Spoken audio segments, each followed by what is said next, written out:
Olaso.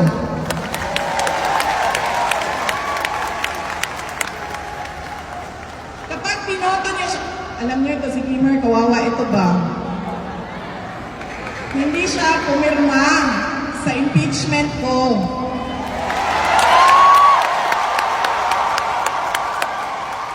At dahil hindi siya pumirma, hindi din siya nabigyan ng budget ng pambili ng boto.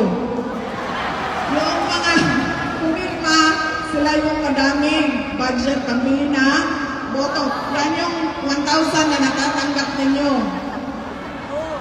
Pangalan ko, ang kapalit nun. Sinira nila ang pangalan ko para sa pambili ng boto. Ito kawawa kasi hindi pumirma, hindi binigyan ng boto. Ngayon, ay hindi binigyan ng budget. Ngayon, pag pinili nyo si Mayor Kimmer Olaso, piliin nyo na lahat ng nasa likod.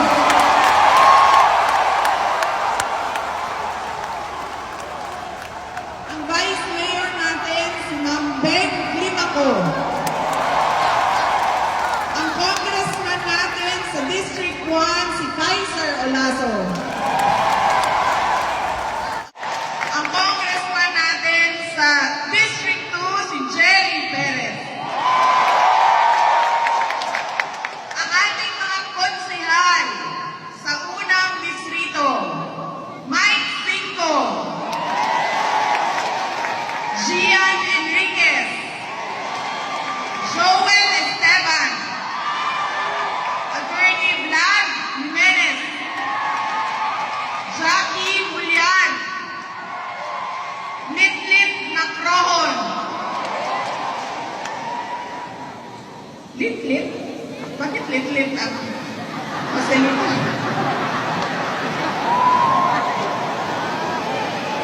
Alam ko, asan si Joselito? Wala siya dito. Bakit natin siya ikuko? Wala siya dito. So, magkasama ni Mayor, diretso na lang. Kasi pag hinaluan nyo, magkakagulo lang kayo.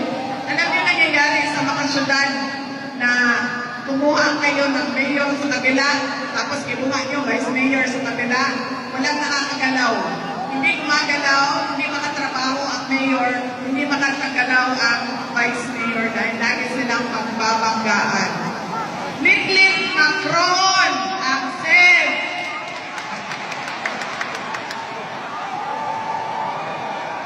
Mel Sadain.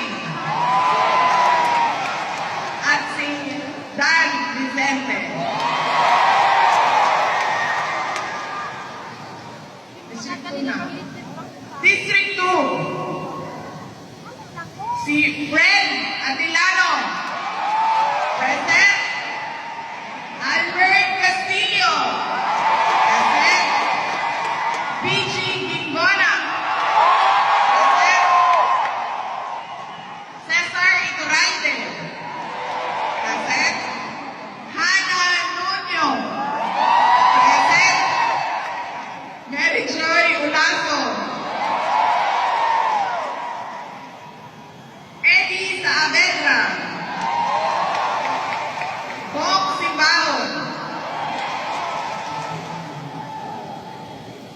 At ang ating pinakamamahal na campaign manager,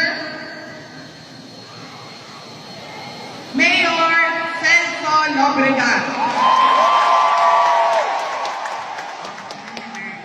Dating kasama, naging kalaban. Pero kasama ulit. Yan po ang sinasabi ko na kapag alam nila kung ano yung vision, ano yung direksyon saan dadalhin ang inyong syudad, ay kunin nyo na lahat doon yung isang slate.